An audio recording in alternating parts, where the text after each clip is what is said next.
मैं सुमन सोलंकी अपने YouTube channel law testing में आपका स्वागत करता हूं। आज मैं आपसे सीआरपीसी के सेक्शन 24 के ऊपर चर्चा करूंगा। सेक्शन 24 पब्लिक प्रोसिक्यूटर की बात करता है। इसको 9 सब क्लासों में बांटा गया है। इसके क्लास 1 के ऊपर हम सबसे पहले देखते हैं क्लास 1 क्या कहता है। क्लास 1 ये कहता है कि प्रत्येक उच्च न्यायालय के लिए केंद्रीय सरकार या राज्य सरकार उच्च न्यायालय के परामर्श से यथा ऐसी केंद्रीय सरकार या राज्य सरकार की ओर से उच्च न्यायालय के किसी अभियोजन, अपील या अन्य कार्रवाई के संचालन के लिए एक लोक अभियोजक नियुक्त करेगी और एक से अधिक अपर लोक अभियोजक नियुक्त कर सकती है। तो क्लास 1 में बताया गया है कि लोक अभियोजक की नियुक्ति होगी वो उच्च न्यायालय के लिए की जाएगी। और नियुक्ति कौन करेगा? केंद्रीय सरकार भी कर सकती है और राज्य सरकार भी कर सकती है, परंतु उच्च न्यायालय की परामर्श से करेगी। नियुक्ति क्यों की जाती है लोक अभियोजक की? अभियोजन, अपील या अन्य कार्रवाई के संचालन के लिए लोक अभियोजक नियुक्त किए जाते हैं और एक से अधिक अपर लोक अभियोजक की नियुक्ति करी जाती है। क्लास 2 में बताया गया केंद्रीय सरकार या किसी जिले या स्थानीय क्षेत्र में किसी मामले या वर्ग के संचालन के प्रयोजन के लिए एक से अधिक अभियोजक नियुक्त कर सकती है। तो सेंट्रल गवर्नमेंट जो है केंद्रीय सरकार या किसी वर्ग के मामले में, किसी जिले या वर्ग के मामले में पब्लिक प्रोसिक्यूटर की नियुक्ति कर सकती है। और क्लास 3 में बताया गया है कि स्टेट गवर्नमेंट किसी वर्ग के लिए या किसी जिले के लिए पब्लिक प्रोसिक्यूटर की नियुक्ति कर सकती है। क्लास 4 में बताया गया है कि डीएम साहब सेशन न्यायाधीश के परामर्श से वकीलों का एक पैनल तैयार करेंगे और उसकी राय में जिले के लोक अभियोजक या अपर लोक अभियोजक नियुक्त किए जाने के जो व्यक्ति योग्य हों उनका पैनल में नाम दर्शित करेंगे। क्लास 5 में बताया गया है कोई व्यक्ति राज्य सरकार द्वारा उस जिले के लोक अभियोजक या अपर लोक अभियोजक नियुक्त नहीं किया जाएगा जब तक कि उसका नाम उपधारा 4 के अधीन जिला मजिस्ट्रेट के लिए गए नामों के पैनल नामा हो।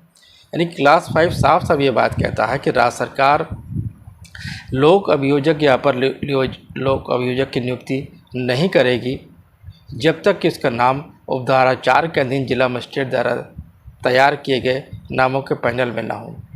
क्लास 6 कहता है कि उपधारा 5 में किसी बात के होते भी और किसी राज्य के अभियोजन अधिकारी का नियमित काडर है, वहाँ राज्य सरकार ऐसे काडर गठित करने वाले व्यक्तियों के ही लोक अभियोजक या अपर लोक अभियोजक नियुक्त कर देगी। उपधारा 5 में किसी बात के होते हुए, यानी कि पैनल में किसी बात के होते हुए भी राज्य में अभियोजन अधिकारियों का अगर नियमित कोई काडर है तो वहाँ राज्य सरकार ऐसे काडर गठित करने वाले व्यक्तियों से ही लोक अभियोजक का या अपर लोक अभियोजक की नियुक्ति करेगी। यानी ये क्लास 5 का जो अपवाद है वो क्लास 6 में दे दिया गया है। क्लास 5 में कहा गया है कि जो क्लास 4 में डीएम साहब ने सेशन न्यायाधीश के माध्यम से एक पैनल तैयार किया था उसी पैनल से नियुक्ति होगी। क्लास 6 में कह दिया गया अगर कोई नियमित काडर है अभियोजन अधिकारी का तो उससे नियुक्त होगी क्लास 5 में किसी बात के होते हुए भी। अब इसी में एक प्रोविजन लगा हुआ है, उसमें कहा गया परंतु राज्य सरकार की राय में ऐसे काडर में नियुक्त कोई के लिए उपलब्ध नहीं है तो वहाँ राज्य सरकार उपधारा 4 के अधीन जिला मजिस्ट्रेट के द्वारा तैयार किए गए नामों के पैनल में से ही लोक अभियोजक या अपर लोक अभियोजक के रूप में किसी की नियुक्ति कर सकती है। अब नीचे स्पष्टीकरण दे रखा है, इसमें अभियोजन अधिकारी का नियमित काडर और अभियोजन अधिकारी के बारे में बताया गया है। अभियोजन अधिकारी का नियमित काडर से अभियोजन अधिकारी का वह काडर अभिप्रेत है जिसे लोक अभियोजक का, चाहे वह किसी भी नाम से ज्ञात हो, वह सम्मिलित है जिससे वह उस पद के लिए सहायक लोक अभियोजक की, चाहे वह किसी भी नाम से ज्ञात हो, पदोन्नति के लिए बंद किया जाएगा। और अभियोजन अधिकारी के बारे में बताया गया है अभियोजन अधिकारी से लोक अभियोजक, अपर लोक अभियोजक या सहायक लोक अभियोजक के कृत्यों का निर्वहन करने के लिए इस संहिता के अधीन नियुक्त किया गया कोई व्यक्ति अभिप्रेत है, चाहे वह किसी नाम से जाना जाता हो। क्लास 7 में बताया गया है कि यदि कोई व्यक्ति उपधारा 1, उपधारा 2, उपधारा 3 या उपधारा 6 के अधीन लोक अभियोजक या अपर लोक अभियोजक की नियुक्ति जाने के लिए पात्र तभी होगा जब वह कम से कम 7 वर्ष तक का अधिवक्ता के रूप में विधि व्यवसाय करता हो।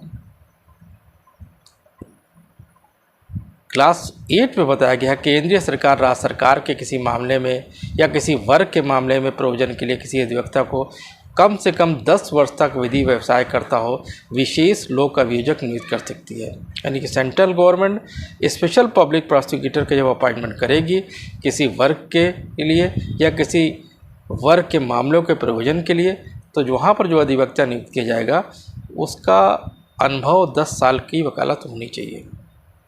क्लास 8 में कह दिया गया है केंद्रीय सरकार या राज्य सरकार किसी मामले में या किसी वर्ग के मामले के प्रयोजन के लिए किसी अधिवक्ता को जो कि 10 वर्ष तक विधि व्यवसाय करता हो विशेष लोक अभियोजक नियुक्त करेगी। इसी में नीचे एक परंतु दिया गया है। परंतु यह है कि न्यायालय धारा के अधीन अभियोजन की सहायता प्रदान करने के लिए अपनी पसंद का अधिवक्ता नियुक्त करने के लिए पीड़ित को अनुमति दे सकता है। यानी कि जो सेक्शन 2 में WA के अंदर जो पीड़ित के बारे में जो चर्चा की गई है, तो वहीं पर ये विक्टिम की डेफिनेशन में बताया गया है। उसी से रिलेटेड ये भी है कि अगर विक्टिम को अपनी पसंद का अधिवक्ता नियुक्त करने के लिए पीड़ित को अनुमति दी जा सकती है, परंतु वो अभियोजन की सहायता के लिए ही होगा। क्लास 9 ये कहता है कि धारा 7 और 8 के प्रोविजन के लिए या उस अवधि के बारे में जिसके दौरान किसी व्यक्ति ने प्लीडर के रूप में विधि व्यवसाय किया हो या लोक अभियोजक या अपर लोक अभियोजक या सहायक लोक अभियोजक या अन्य अभियोजन अधिकारी के रूप में चाहे वह किसी नाम से ज्ञात हो सेवाएं की गई हैं, चाहे इस संहिता के प्रारंभ से पहले की गई हों या पश्चात की गई हों, ये समझा जाएगा कि वो ऐसी अवधि है जिस दौरान ऐसे व्यक्ति ने अधिवक्ता के रूप में विधि व्यवसाय किया गया। ये सेक्शन यहाँ इसलिए जोड़ा गया है कि अगर कोई व्यक्ति पब्लिक प्रोसिक्यूटर के रूप में नियुक्ति हो जाता है तो उसकी एडवोकेसी के रूप में प्रैक्टिस ब्रेक नहीं मानी जाएगी। ये माना जाएगा कि वैसे जैसे कि वो नॉर्मल एडवोकेट प्रैक्टिस करता है वैसे ही पब्लिक प्रोसिक्यूटर की प्रैक्टिस को भी माना जाएगा। तो यहाँ पर क्लास 9 में सेक्शन 24 के क्लास 9 में ये क्लास जोड़ करके इस बात को स्पष्ट करने का प्रयास किया गया है कि यानी कि पब्लिक प्रोसिक्यूटर के रूप में जो किसी वकील साहब ने जो सेवाएं दी हैं वो वैसे ही सेवाएं मानी जाएंगी जैसे अधिवक्ता विधि व्यवसाय में सेवाएं देता है। तो आपने देखा कि आज मैंने आपसे सेक्शन 24 पब्लिक प्रोसिक्यूटर के रूप में चर्चा की है, और इसके अन्य सेक्शन की अगर हम जाएं तो सेक्शन 25 में असिस्टेंट पब्लिक प्रोसिक्यूटर की बात कही गई है। असिस्टेंट पब्लिक प्रोसिक्यूटर की नियुक्ति कौन करता है? क्लास 1 में बताया गया है राज्य सरकार प्रत्येक जिले के मजिस्ट्रेटों के न्यायालयों के लिए अभियोजन का संचालन करने के लिए एक से अधिक सहायक लोक अभियोजक नियुक्त करेगी। तो सहायक लोक अभियोजन की नियुक्ति कौन करेगा? राज्य सरकार करेगी। कहाँ के लिए करेगी? जिले के मजिस्ट्रेट के लिए, न्यायालय के लिए करेगी।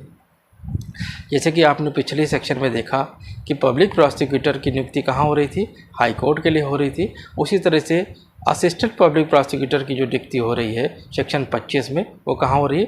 वो मजिस्ट्रेट की कोर्ट के लिए हो रही है। यहाँ पर एक से अधिक लोक अभियोजन का संचालन के लिए राज्य सरकार जो है मजिस्ट्रेट की कोर्ट के लिए नियुक्ति कर सकती है। 1A में बताया गया केंद्रीय सरकार मजिस्ट्रेट के न्यायालय में किसी मामले में या किसी वर्ग के संचालन के प्रयोजन के लिए एक से अधिक सहायक लोक अभियोजक नियुक्त कर सकती है। 1A में केंद्रीय सरकार को भी अनुमति प्रदान करती है कि वह किसी वर्ग के या वर्ग के मामले के संचालन के लिए एक से अधिक सहायक लोक अभियोजक नियुक्त कर सकती है।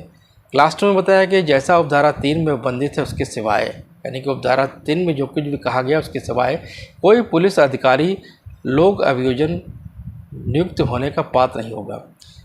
यानी क्लास 2 में बताया गया है कि एक जनरल लॉ दिया गया है कि जो पुलिस वाला होगा उसको असिस्टेंट पब्लिक प्रोसिक्यूटर नहीं बनाया जाएगा, परंतु क्लास 3 में कोई सिचुएशन दी गई है, उस सिचुएशन को छोड़ करके अब क्लास 3 में क्या सिचुएशन दी गई है जिसके अंतर्गत पब्लिक पुलिस ऑफिसर को भी असिस्टेंट पब्लिक प्रोसिक्यूटर बनाया जाता है, वो क्लास 3 जब पढ़ेंगे तो उसको हम समझ जाएंगे। तो आइए देखते हैं क्लास 3 क्या कहता है।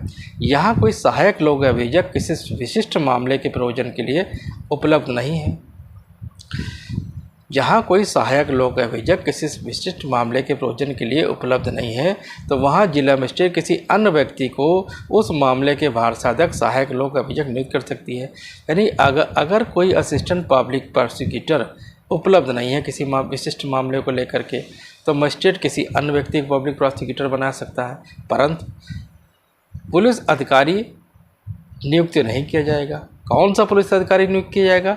यदि उसने उस अपराध के अन्वेषण में भाग लिया हो जिसके बारे में अभियुक्त को अभियोजित किया जा रहा है, पहली कंडीशन। दूसरी कंडीशन है वो निरीक्षक की पंक्ति के नीचे ना हो, कि he is below the rank of the inspector, वो इंस्पेक्टर के रैंक के नीचे का ना हो और उसने इन्वेस्टिगेशन में भाग ना ली हो।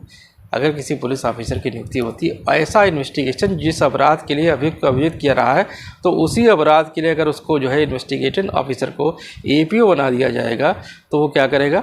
वो प्रोसिक्यूशन की तरफ उसका झुकाव होगा, तो वो जस्टिस प्रॉपरली नहीं कर पाएगा। इसलिए यहाँ पर कह दिया गया कि पुलिस ऑफिसर को नियुक्ति तो की जा सकती है, परंतु ऐसे पुलिस ऑफिसर को कतई नियुक्त करेंगे जिसने उस अपराध के अभियोजन में के इन्वेस्टिगेशन में भाग लिया हो या फिर वो इंस्पेक्टर के रैंक के नीचे का ना हो। तो ये आज आपने देखा कि क्रिमिनल प्रोसीजर कोड 1973 के सेक्शन 24 और सेक्शन 25 पर आज हमने चर्चा की है। अगर आपको मेरा लेक्चर समझ में आता है तो कृपया इसे लाइक करें, सब्सक्राइब करें, शेयर करें। अपने आने वाली लेक्चर सीरीज़ में पुलिस सीआरपीसी के अन्य सेक्शन के ऊपर चर्चा करूँगा। तब तक के लिए जय हिंद, जय भारत।